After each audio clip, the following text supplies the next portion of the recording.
Oh my God, we're here for our final installment of the evening, the classic movie discussion. And this week's, you probably figured out that this week's classic movie of the week is Alfred Hitchcock's Vertigo. Hi, I'm Jonathan Betzler. I'm one of your hosts, and we're talking about Vertigo tonight, as you can see from the screen behind me. And so a lot of you asked about the trivia question or where I got that information. The Sight and Sound poll. Oh, my glasses are on. I should take those off. No reflections. The Sight and Sound poll of that is the definitive list of the greatest films of all time, and it's done every 10 years. They interview the 100 most prominent directors and the 100 most prominent film critics, and they all have a point system, and they do it every 10 years about the greatest films, globally speaking. It started in 1952, and at that time, Bicycle Thieves was the #1 film of all time. And then from 1962 on, 62, 72, 82, 92, and 2002, Citizen Kane won every time. Wow. So his list has been around for 50, 60 years, and for the first time in a long time, there was a new #1 this past 2012, and we will get into it, like reasons why, because I have some theories, and we can talk about whether or not it deserves it or not. But Vertigo displaced Citizen Kane as #1, and Citizen Kane is now #2 on this definitive list.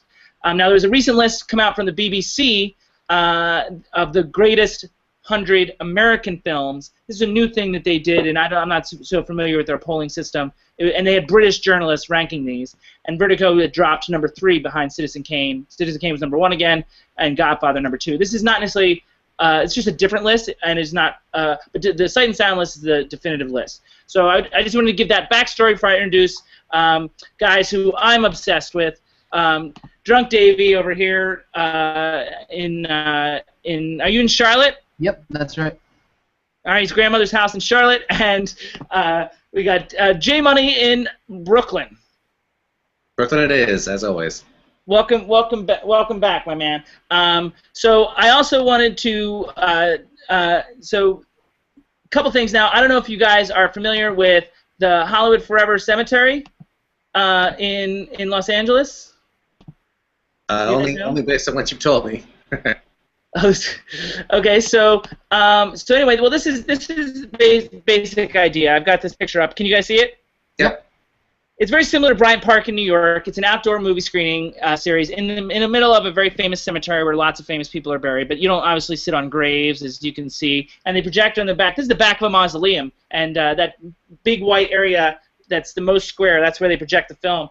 And so I had a group outing to Vertigo on May 31st, and that's why it's our movie of discussion for the evening. Now, what's interesting about that to me is the cemetery also screened it in 2011. So I had brought a group to that as well in May of 2011. So, and when people first came to see it, they had a certain reaction, and I convinced people to give it another try. So we'll get to audit some of their reactions. Now, first I want to ask you guys, was it your first time watching the film this week, J Money? No, I've seen it numerous times. Davey Joe? No, I had seen it before. All right, well, that's interesting. So why don't we go with Davey Joe? Why don't you tell us what you think then? I mean, this movie is, I don't know if it's the greatest of all time, but I'm not going to argue with anyone who says it is. The story, to me, the two things that jump out to me are the story. It's gripping. It's a real whodunit, and it's one where you're not sure. You can't really predict how this is going to go. And then the movie they kind of let you know what happened early, and then it's just all Jimmy Stewart being amazing after that, and it's you can't. I mean, the best combination of story and performance. I can't say enough. Well, that sounds pretty good, and you sound almost as excited as you did about All Quiet on the Western Front last week. You were pretty effusive about that as well. Yeah. They're both on the same level, I think. We're on a roll with the classics as far as Davey Joe's concerned. What about you, J Money? Yeah, I mean, I also happen to love this movie quite a bit. I mean, note the candle selection here today. Oh, you've never addressed that before. No. I thought that was gonna be our little secret. This is an extra little bonus, but It's like a menorah back there. If he had 8 candles, he'd put them up for this movie. Isn't that right, J Money? I would. That's true. I should bust it out. It's interesting because I have seen this movie probably 4 times over the last 20 years, and my impression of the movie has actually changed and evolved as I've watched it, as I've gotten older and also gotten, more experience under the belt in terms of watching film in general. And my like for it, I think the first time I saw it, I liked it, but I also was bothered by certain things. And when I rewatched it again, a few days ago, even just because I wanted to, because I was in the mood, even, it's funny how much there were so many sumptuous elements and details in this movie that I still really enjoy. Sorry, what was that word again? I missed it. Sumptuous? Sumptuous, yeah. There's a real masterful quality to this movie in so many different scenes, in so much different set dressing. I don't know if I'm not hearing you correctly. I would really like to understand that word. Can you spell it? Sumptuous. Sumptuous. It's sumptuous. Okay, great. Sumptuous, yeah. Yeah, I get it. I mean, there's Sorry, I think I was hearing the wrong thing. Well, there's so many things to pick apart in every scene, and I'm starting to, every time I see it, I do notice more things. And it's interesting because Davey Joe just brought up the strength of Jimmy Stewart's performance. For me, even this last time, what I was struck by, which I've never really necessarily been struck by, was Kim Novak's performance, which to me was actually amazing. Yeah. But on a whole, obviously, I like the movie. So go on, JB. No, I mean, it's interesting that this last viewing, I've been sort of dismissive of Kim Novak over the years, but in this last viewing, I did have a better appreciation for her as well. And, your time 4 times over 20 years might be about the same as me. I would also explain that I watched this film, me and my DP and my co-writer watched this film before entering Homecoming, because there is an element of obsession with Homecoming, so I made them watch Vertigo. And they were not fans at the time. Wow. And I mean, they're still not.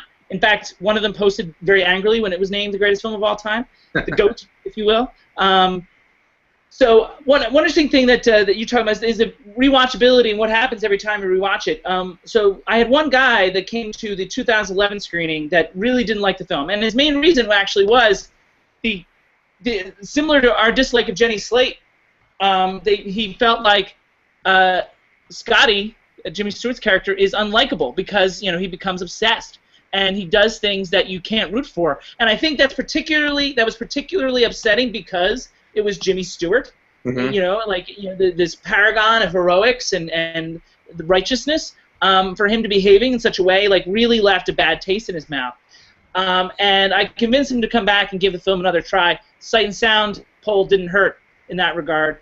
And after discussion, after going to the cemetery, he had changed his tune, and he said he was wrong, and he's like, yeah, I missed so much, and I think one of the reasons why it's considered the greatest film of all time is how complicated it is. One of Hitchcock expert, this guy named Dan Ollier, Aulier, wrote something that's always stuck with me about Vertigo. My favorite Hitchcock is North by Northwest. Do you guys have a favorite Hitchcock? Is it Vertigo or? Mine is actually also North by Northwest, which I'm deeply surprised about that we agree about this, but that's okay. And Davey Joe? I have the top 3. These 2, and then also Rear Window. Yeah, I mean, well, I think those are they probably my top 3 as well. Maybe The Bird sneaks in a little bit over Rear Window, but maybe not. But regardless. North by Northwest, he says, is a perfect film. And we love North by Northwest because of its perfection. And we love Vertigo more because of its imperfection. And I thought that was kind of interesting in the sense that it's perfect in its imperfection. And because if you look at Hitchcock's oeuvre, this is the loosest of his films. It's the most emotional of his films. And it also probably has the most depth. Plotting-wise, his films are so expertly plotted most of the time, like A to B to C to D, you know what I mean? And they move, they're crisp, they're smart. This one meanders in a very, I don't want to say lovable way, but I mean almost in a hypnotic way, and purposeful, as you can, it's famous for its swirling graphics and such. And of course the famous Vertigo shot.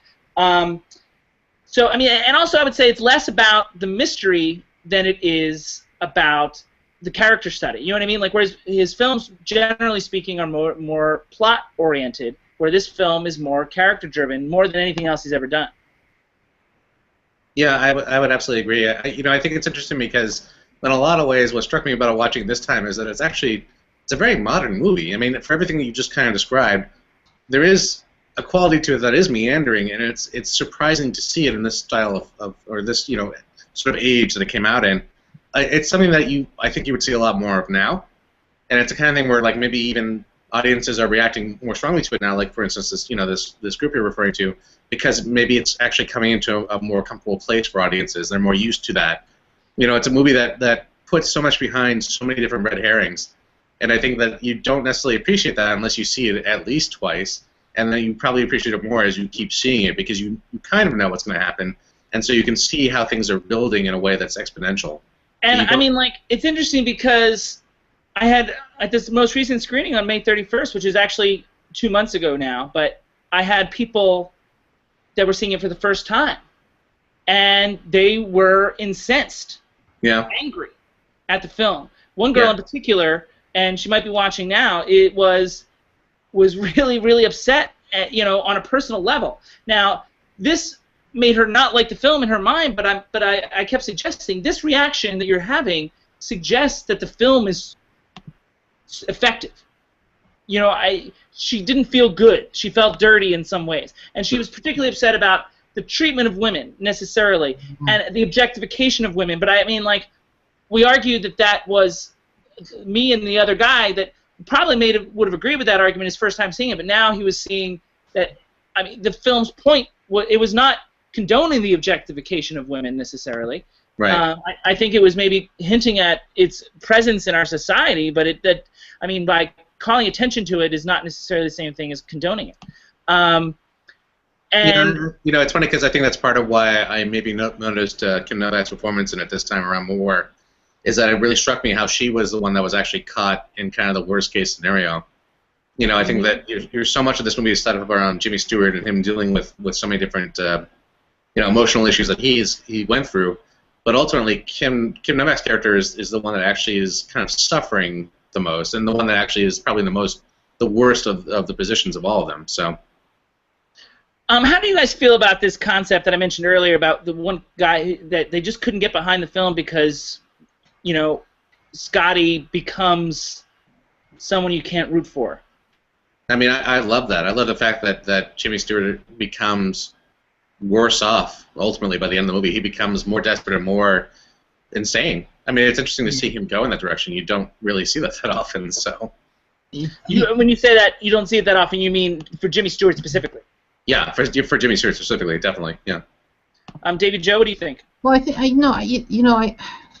can understand that, and I can sympathize with anyone who takes the point of view that kind of depiction of women is dangerous or not good. But truthfully, I see this movie as there's this guy who's abused, and he snaps, and I think that. Do you think he's abused in the sense like by Elster, like he was sort of tricked? You mean? Yeah, what they did to him is terrible, and he suffers a breakdown, and he never recovers. But interesting that that there is that element to it, but Elster, such as the bad guy, is not really a big part of this movie.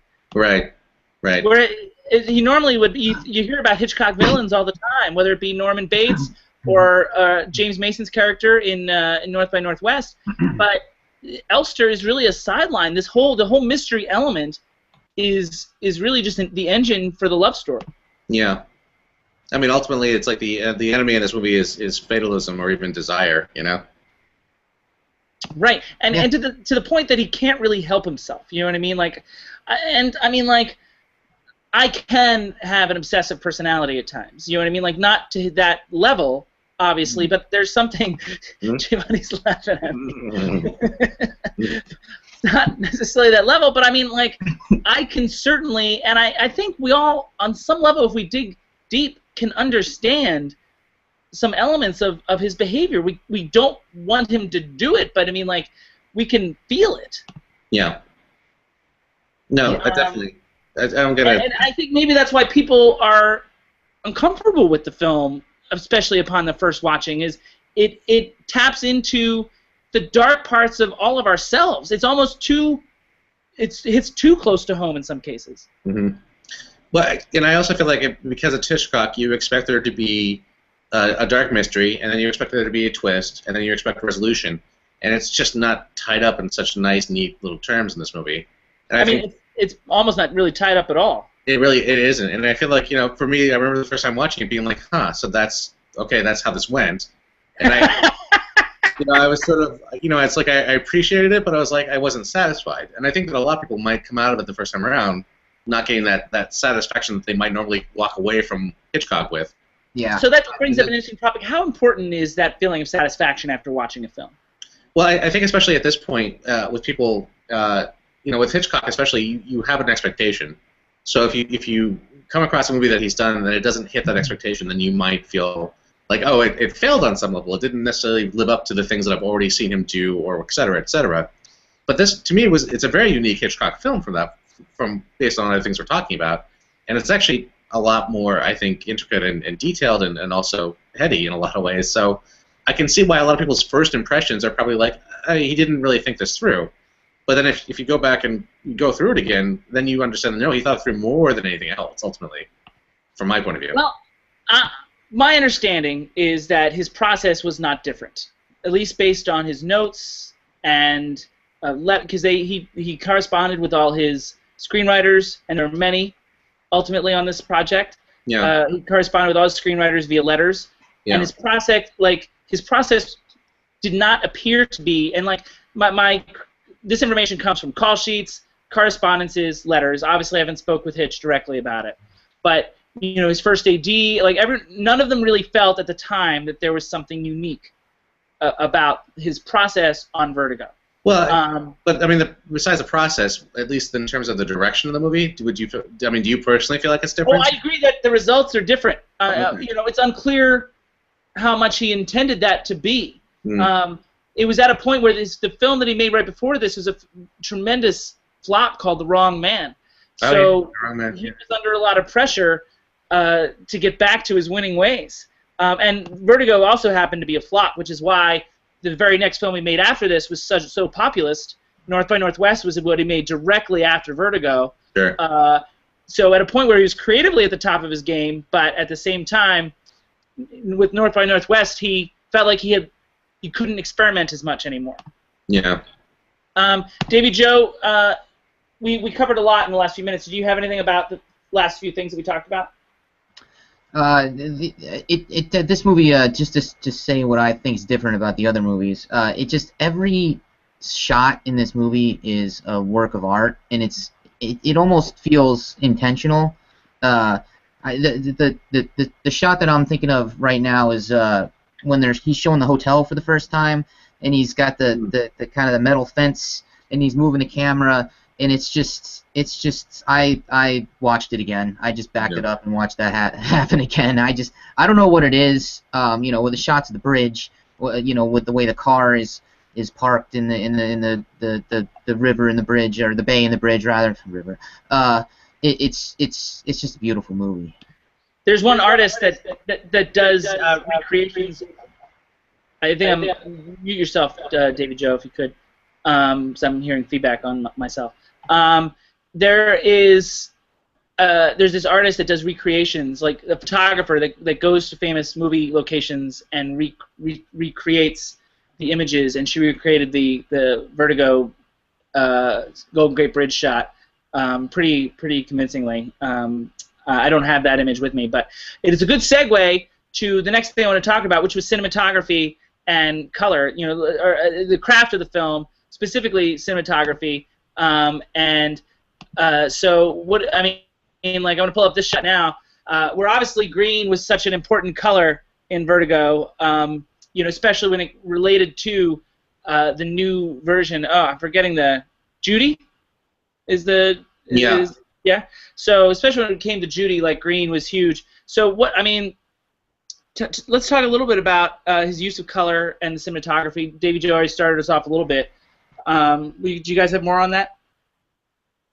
I could talk about that for a second. I mean, it's interesting that we're pulling it out, and she's sort of silhouetted in this image you pull out here. I also noticed this first time around that in the dinner scene at the very beginning of the movie where he first sees her character to begin with, not Judy, but she's wearing the same sort of emerald-colored dress, and it really pops against the red velvet intensity of the background of the restaurant. Well, I mean, her color was green. You know what I mean? Like in that, like that theme precipitated itself in many ways. This shot that we have up now is an extreme example. Like the light that enters the Empire Hotel from across the street is purposely made very green, so that when she comes out in the gray outfit again, like it's a good match with the green.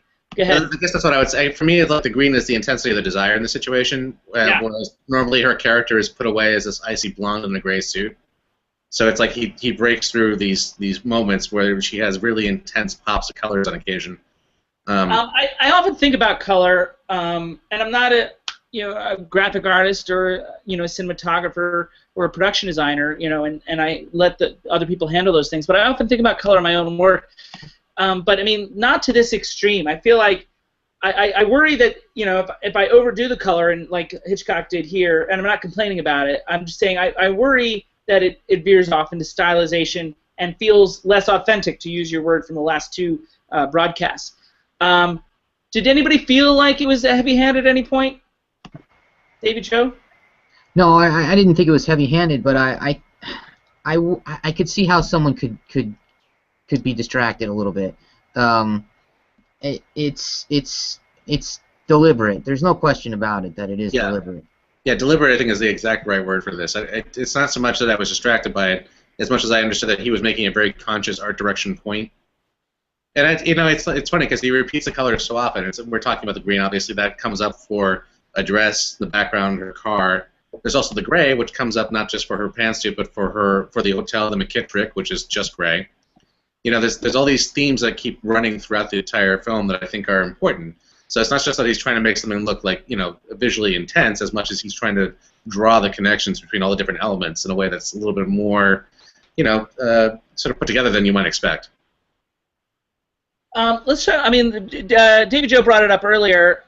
So just to bring that up, the choice to reveal the ending essentially in the middle, the plot twist that normally Hitchcock would hold on to till the end, or at least to the third act, he reveals right pop in the middle, and the whole perspective of the film changes. A unique concept structurally, very bold, and they knew it was bold at the time. They were very worried about it, according to these letters and notes that that I've seen and read about. Interesting. What do you guys think about that? Throw it to Davey Joe. Davey Joe first. Well, it works. It worked, and why? Well, because it basically a lot of the movie you're sitting there trying to figure out what's going on, and once I don't know that you could really identify with Jimmy Stewart, and it kind of gets back to what we were saying. He snapped. Well, why did he snap? We know that he was a victim, and I think if you didn't know that he was a victim, then sort of the attitudes and the concerns that your friends were speaking of earlier, they're very valid, and it's gonna take away from your enjoyment of the movie. J. Mike? Yeah, I mean, it's funny because again, the first time I was watching it, I was like, why did they do that? Why did they ruin the sort of big twist? And as I've watched it more, what I've come to really understand is that if they didn't do that, you wouldn't get to see the torture that Kim Novak's character, that Judy, goes through, and that's a really important aspect of watching her go through the motions in the sort of third act of this movie. Well, the second movie's hers. The whole second half of the film. I absolutely agree. I mean, you can't explain any of the stuff that she does unless you understand what the actual truth behind it is. And it's not so much about. That's why I think this movie's different. It's not so much about there being a big reveal at the end. I think it's about watching characters tear themselves apart from the inside out. Now, the first half is watching Jimmy Stewart tear himself apart. The second half is watching Kim Novak's character tear herself apart. So that's what's so beautiful about it. Now, Entertainment Weekly recently named Jimmy Stewart's performance as the greatest performance ever not to receive an Oscar nomination. How do you guys feel about that? Yeah. I don't know. It's an incredible performance. Why? I just think that his everything he does, but I mean the last act, just the way he falls apart, the way he just comes unglued and goes from this kind of dapper guy to just a crazy man, and it happens gradually. It's pretty convincing performance. J Money? It's interesting. I guess maybe it's a tragedy that he didn't get a nomination, at least. I don't think he should have necessarily won. JB, do you know who won that year? 1958. Yeah. Off the top of my head, I'm blanking at this moment. Alec Guinness would win the year before. Charlton Heston would win the year after.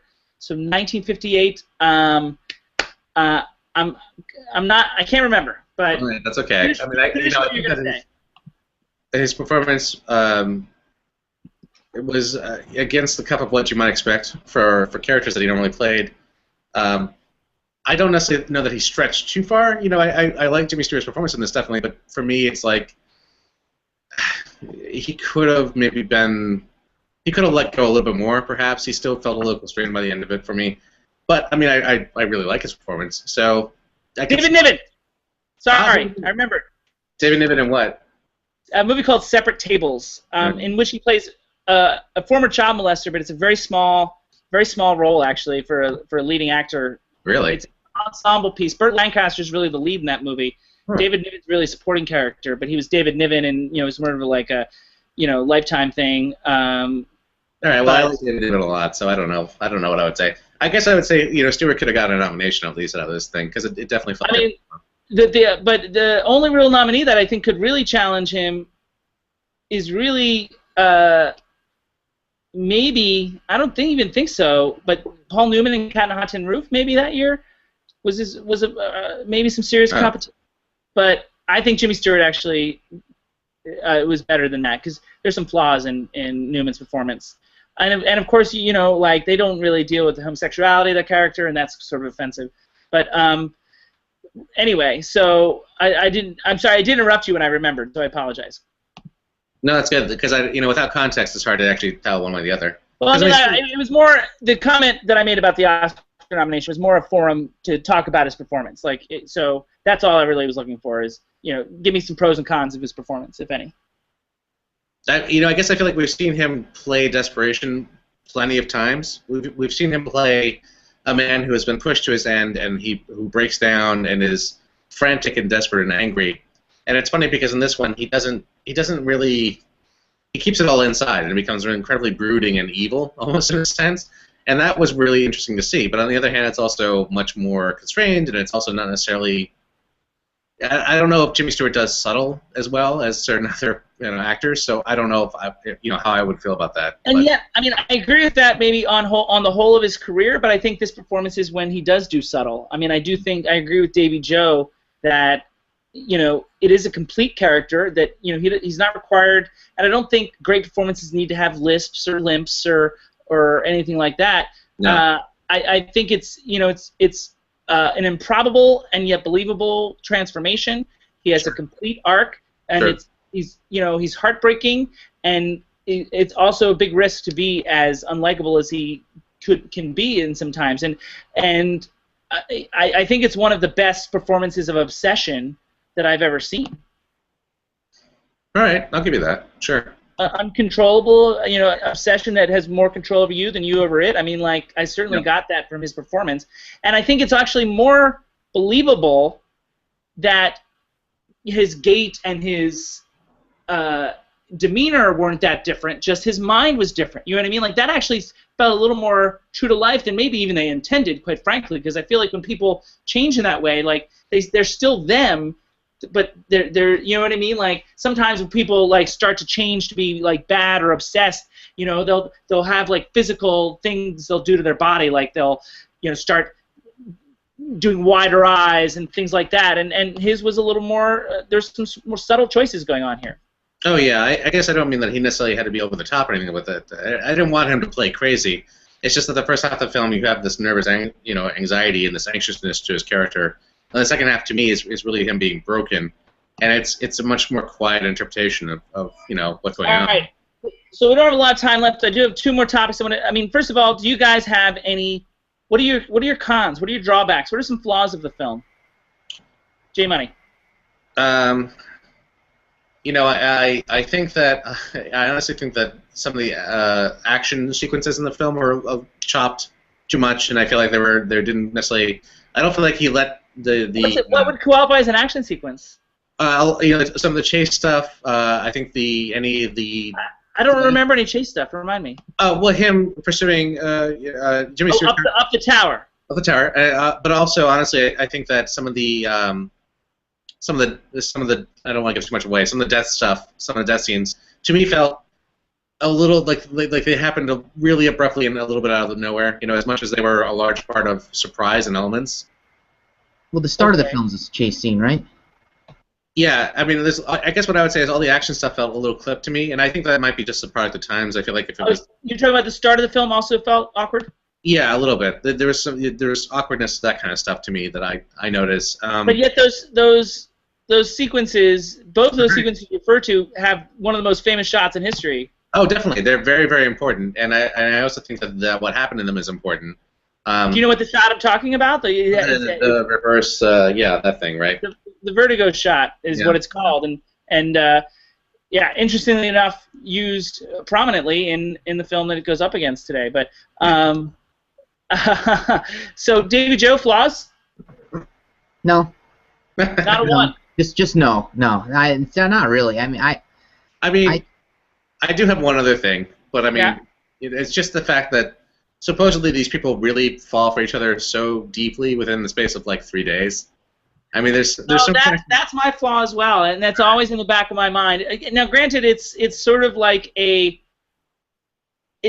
not uncommon in older films to against the time of love.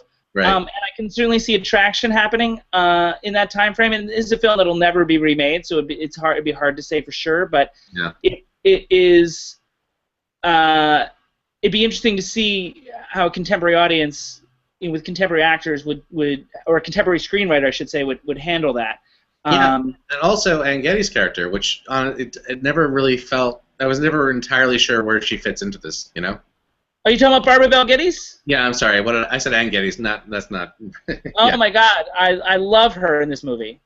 Yeah, but I mean, it's interesting because even watching it now for the last time, I'm trying to figure out exactly what she was serving in this situation. Was she really there to counterbalance everything that was happening? It's the constant love triangle for guys. Actually not too dissimilar from Homecoming. This good friend that you're with, and then this girl. Yeah, but this untouchable girl that that you probably shouldn't be with, but you can't stop thinking about. Yeah, but she is so sidelined in this movie. I mean, to me, in a lot of ways. Well, his obsession sidelines her. Yeah, but I don't feel like there was enough of an establishment to begin with for her to be sidelined. I guess I feel like she's in and out. They have a number of scenes where you get a sense of their friendship, and you also get a sense that she has a thing for him, and that they're a good match. You get that sense, I think. No, I don't know if I get a sense that they're a good match. From my point of view, there's never any establishment that Stewart is at all even vaguely interested in her. I think that it certainly veers more the other way. You get more of a sense that she's interested in him than vice versa. But I feel like they had more establishing of their relationship than they did the Madeline-Judy relationship. That's and fair. I'll go one step further to say that might be okay because it's not so much that he was in love with Madeline as he was in love with the idea of Madeline. That's absolutely true. That's absolutely true. And I think that's why, even though I'm calling it a flaw, it could work. And I just want to say hi to our viewers that are still with us here. So I'm not sure which one you are, but feel free to comment on our page here if you've got something you want to add. We tried to cover a lot of what we talked about in some of these screenings. So if you are there, feel free to comment. If you know one of us personally, you can also do it via text. There's many different ways to comment and be a part of the discussion. Just to see if we have any comments so far before we go on. Because the last question that I want to bring you guys before we get to the showdown is, sorry, I'm spinning. The concept of the Sight and Sound poll. Still with us here, so not sure which one you are, but feel free. What is happening? To comment on our. Oh, that was weird. I'm watching us live at the same time. That's not the way it should go. So anyway, is this Sight and Sound poll? Is this the greatest film of all time? That's an impossible title. I mean, I take offense with not offense. I take umbrage. How about that? With anybody that puts out the idea that there is a greatest movie of all time. Well, that is a boring response. Can you? It's a great movie. Give me more time to think about it, and you help me out. It's a great movie. You know that we all think it's a great movie. I mean, I'm asking Davey Joe. Is this the greatest film of all time? No. Okay. Is it? Okay. What is then? Casablanca. What? Casablanca, greatest movie of all time. Casablanca. Casablanca's not even in the top 50. Well, they're wrong. No, I don't. No, it's okay. No. So, well, let's audit this against. J Money, are you still refusing to respond? Yeah, I'm not going to pick a greatest movie of all time. It doesn't exist. There isn't one. Well, Yeah, I mean, that's no fun. but I mean, like, so if the Sight and Sound asked you as a film critic to rank films, your 10 favorite, whatever, and give them points, would you refuse? Would they give me a list to begin with? No. Because I can select within a list that they provide what I think is the best of that list. But I mean, come on. Give them a list, JB. Give them a list. Well, let's just audit this. Let's just audit this against the film that it displaced, Citizen Kane. Should it have displaced Citizen Kane as number one? That's a good question. He complimented me, folks. I had a good question. I don't know. I guess well, first off, I like Vertigo more than Citizen Kane, so perhaps Citizen Kane has, I think, a slight edge in terms of infamy, in terms of how it affects popular culture in general. It's obviously a great movie. It's a great masterpiece by a great director. But I also think that Vertigo is pretty great. I guess what I would say is I'm actually maybe surprised that Vertigo is the one that superseded Citizen Kane. I have a theory on that, and that is I do feel like Citizen Kane probably still got the most first-place votes. They don't reveal that, but that's my theory. And I also feel there was, because Citizen Kane had the title since 1962. And that is 62, 72, 82, 92, 2002. That was 5 straight, so over 50 years. Yeah. It was considered the best. So I think there was an element of backlash. This group that was maybe tired of just checking Citizen Kane each time, even though it probably deserved it. And I don't think that those same people necessarily chose Vertigo, but it allowed Vertigo to rise to the top. And I put money on it now that by 2022, either Citizen Kane will be back or another film altogether. And if I had to guess which film would replace the two of them, would probably be Renoir's Rules of the Game might be the one to take the cake. But David Joe, what do you think between the two, Citizen Kane, Vertigo, Rules of the Game? I'm gonna probably admit to something. I haven't seen Rules of the Game, so Citizen That's okay. Kane, That was unfair of me to really bust that out. But go ahead. Citizen Kane, my gut sense, and it's been a long time since I've seen it, is better. But I reserve the right to change my mind. But I think Citizen Kane is still better. If you do change your mind, will you let us know? Like in the middle of a broadcast next week, when we're talking about the Fantastic Four, we're talking about Miles Teller. So wait. I've decided Vertigo is better. Can you just like interrupt me at any time with that information? Yes. From now in perpetuity, should I change my mind, the instant it happens. So just to give you guys a sense, here are the top 10 from 2012. Vertigo number 1, Citizen Kane number 2, Tokyo Story number 3, Rules of the Game number 4, Sunrise number 5, 2001 number 6, The Searchers number 7, Man with the Movie Camera number 8, which is a documentary, Passion of Joan of Arc number 9, and Fellini's 8.5 is number 10. Does any of those feel like they rank over Vertigo and Citizen Kane to you? You wanted a list, J Money. Searchers is one that you could. I think you could make the argument. Wow, it goes for the Western. Conspicuously missing from that top 10 is The Godfather, which was on the top 10 in 2002, but not in the top 10 in 2012.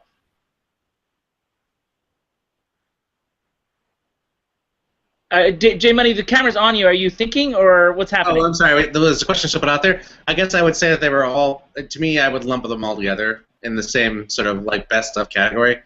To try to like pick apart what makes one the best is such a pointless activity to me. I mean, it's not like you can. All right, but bear in mind you are a film critic at this point, so I mean, like that is. So I can talk about movies that I think are movies that are must-sees, are worthy of seeing, or are not worth seeing, and I don't think that there's reason to say there's a king of the hill in this situation. There's a lot of great cinema out there. But you know what? These lists, I think were important for me as a youth because it made me go out and watch these movies in order in some cases. So I mean, like they were helpful, and I can see that the order themselves doesn't matter, but it's fun to talk about. Well, I think that if you had a list that said here are 100 movies you should definitely see, you would still watch them regardless of what was on top.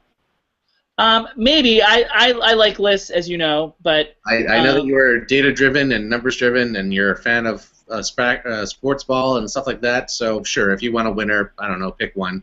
To me, it's. But then again, that's maybe your dislike of ranking things is why the top 5 was cut from our program. So I think no, I like the top 5. I think that ultimately it's just the fact that you can't like argue your way to there being a best movie. There are great movies out there, one way or the other, and there are a lot of movies that are just as great as each other. I mean, I love The Godfather, I love Citizen Kane, I love things you're talking about here.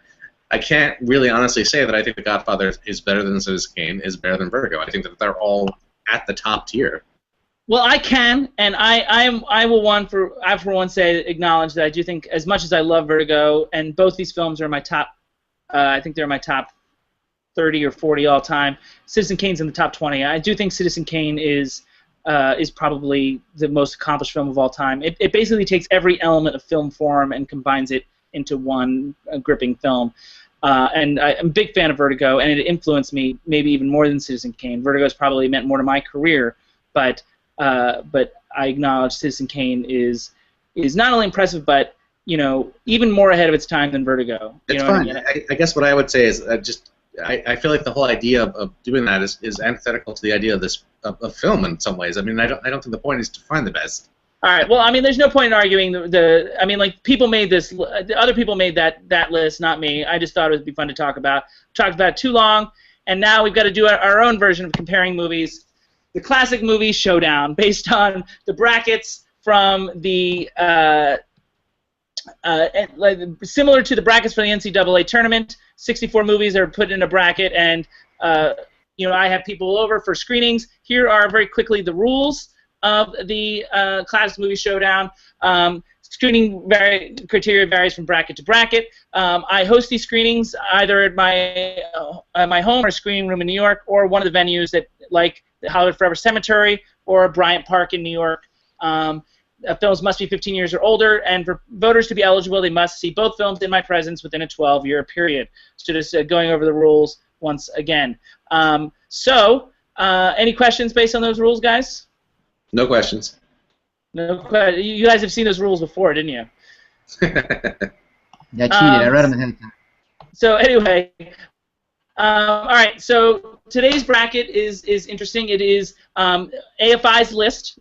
Another list, J Money, of people ranking films, and all these films on this list are American. AFI's list of the top 100 greatest films of all time. I took the top 64, made it into a bracket, and this is a first-round matchup between films that use the same shot. There you have it. Number 3 seed Vertigo from 1958 versus Jaws from 1975, number 14 seed on this list. And the AFI, even though the global voters put Vertigo number 1, AFI put Vertigo number 9. So it's interesting, and that makes it a number 3 seed if you figure it out. There's 4 quadrants in a bracket.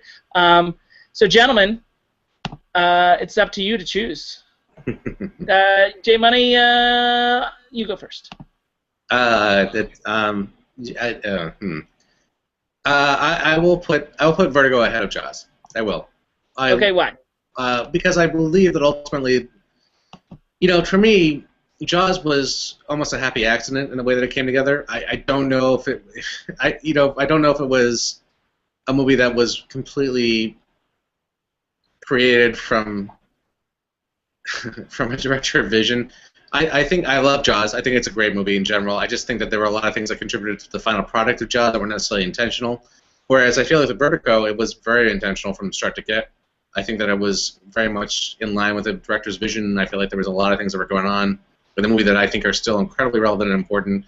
And like I was saying earlier, it's just such a sumptuous movie. It's just such a feast, really, to kind of watch through that. I think that there's more to it ultimately that makes it more substantial. I don't want to take too much out of Spielberg's hands when it comes to Vertigo. I mean, when it comes to Jaws, he did use the Vertigo shot, which is very effective. No, I don't want to make it sound like because I also really, really love Jaws. I love Jaws. No, I understand that, but it did sound like you were saying like Jaws was almost. You actually used the word accident, but there was something.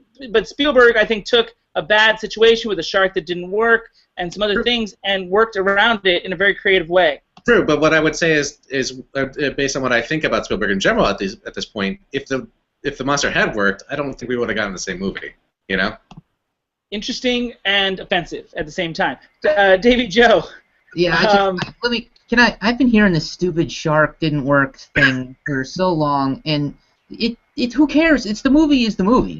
It's a great movie. It doesn't make the movie not as good because the circumstance, whatever.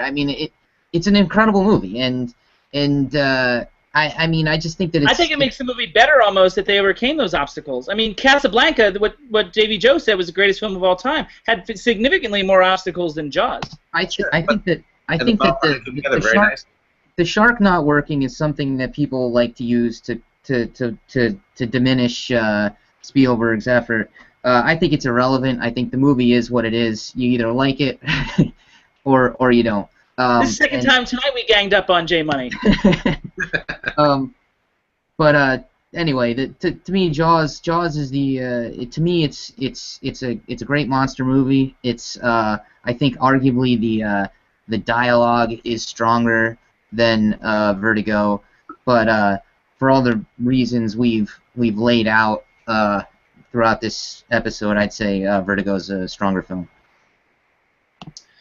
Now, interesting. Now, when we had the vote, it was after this May 31st screening.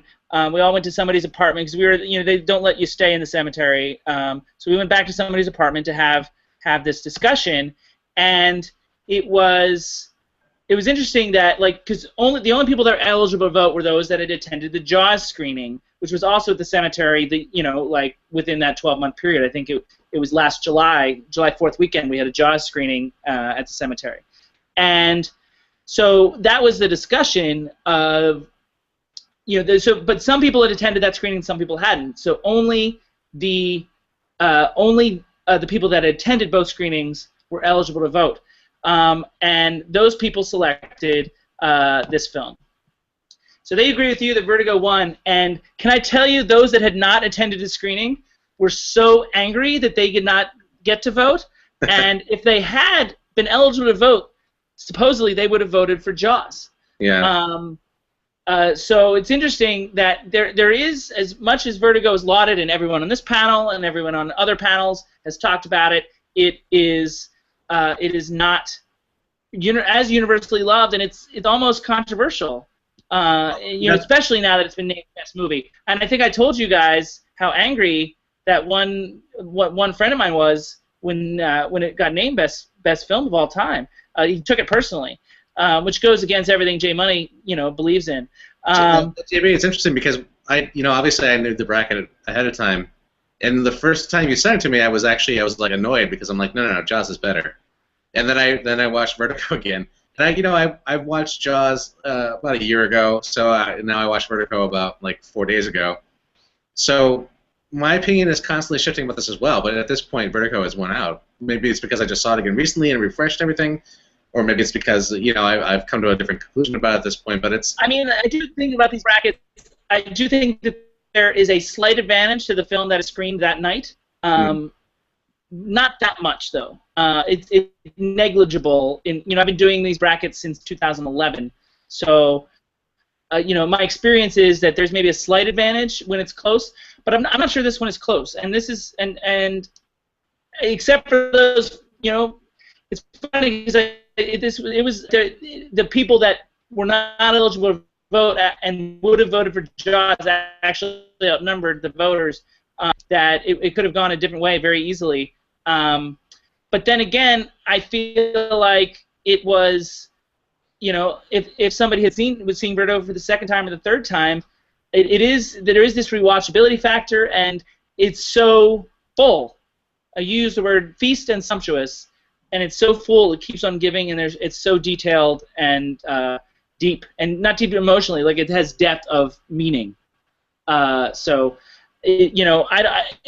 the higher seed as well. Interesting, Jaws, for all intents and purposes, has not been faring as well. I don't know if you have noticed that. Jaws also lost the Last Picture Show in a separate bracket. Do you remember? Yeah. About a couple months ago. Yeah, I remember this now. Jaws did manage to beat Saturday Night Fever, if you recall, during our Hot Pursuit episode.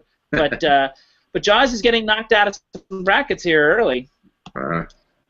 Some bad luck. So, all right, it is now time for one of our newer segments. And it is one of our folks' one person's favorite segment. Time for Drunk Davey to take the cake. He's in charge, and he's got something he wants to get off his chest. Davey, this is how we end every broadcast. Davey, what do you think? All right. First, I'm gonna roll through. I only saw 3 movies since our last time that we didn't talk about tonight. I saw The Gallows, which is utterly contrived horror film. It's completely stupid. It's every bit as bad, if not worse, as you might think. The end is kind of neat, but it's a chore getting there. Saw Mr. Holmes. Check that one out. Ian McKellen. Every bit as good as he always is. And Trainwreck. Amy Schumer. It's hilarious, and it's definitely also I think John Cena is exceptional, funny guy in that one. Okay, basically I want to. Did you guys see the Southpaw trailer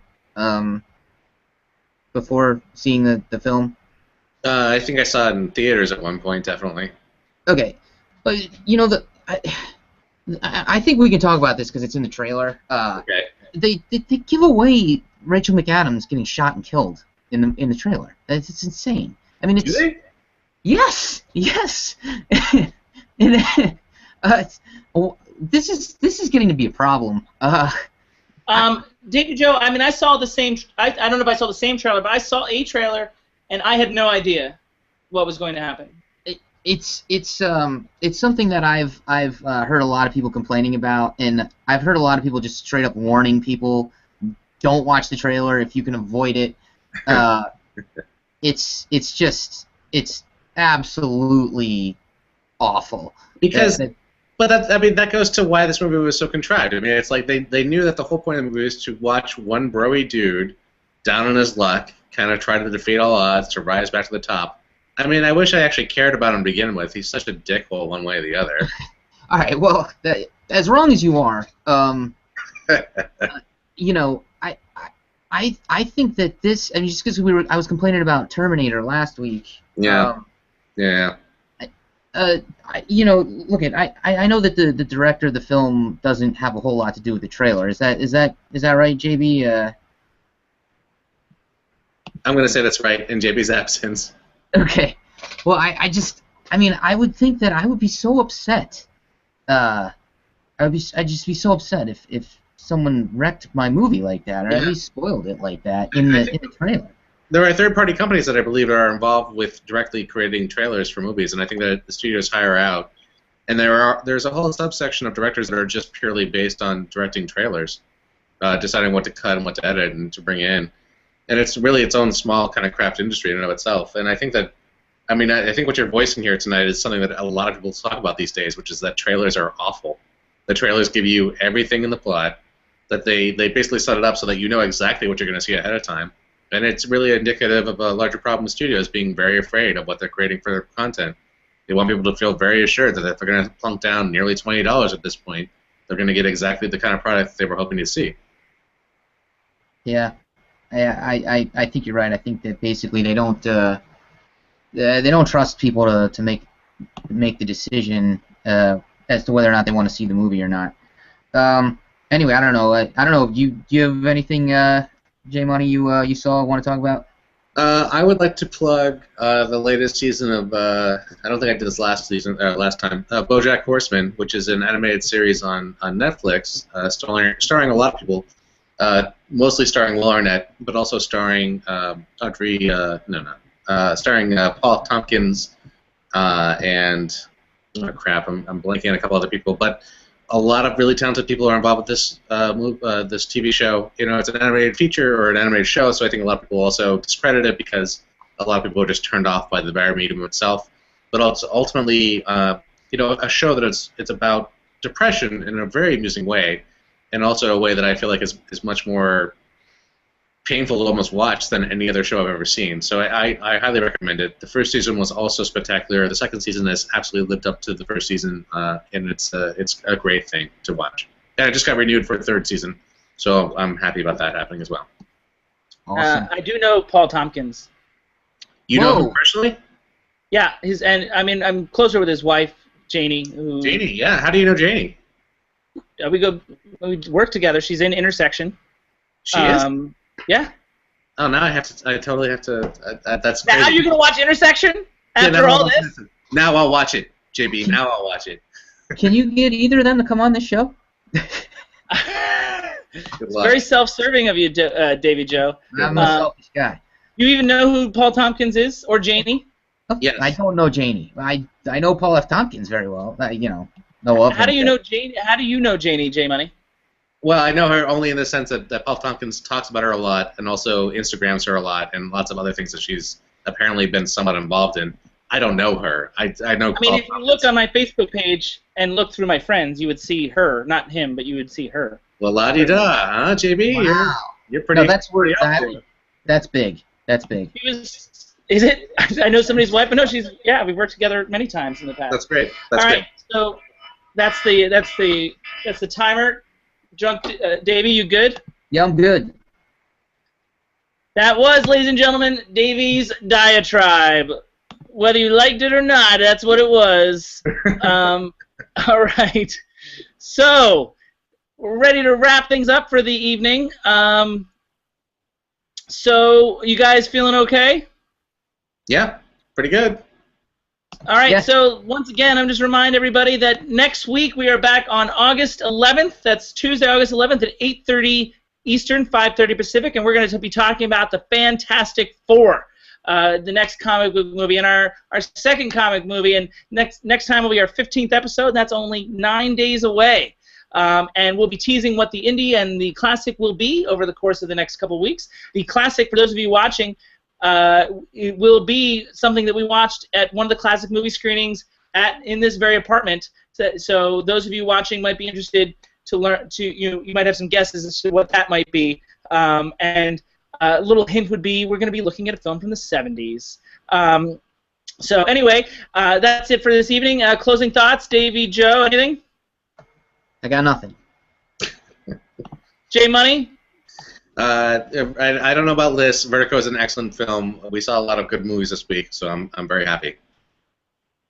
And Janie says hello, J Money. So anyway, that's it for tonight, everybody. Thanks for watching, and we'll be back in 9 days with Fantastic Four, and of course a new indie and a new classic. See you then.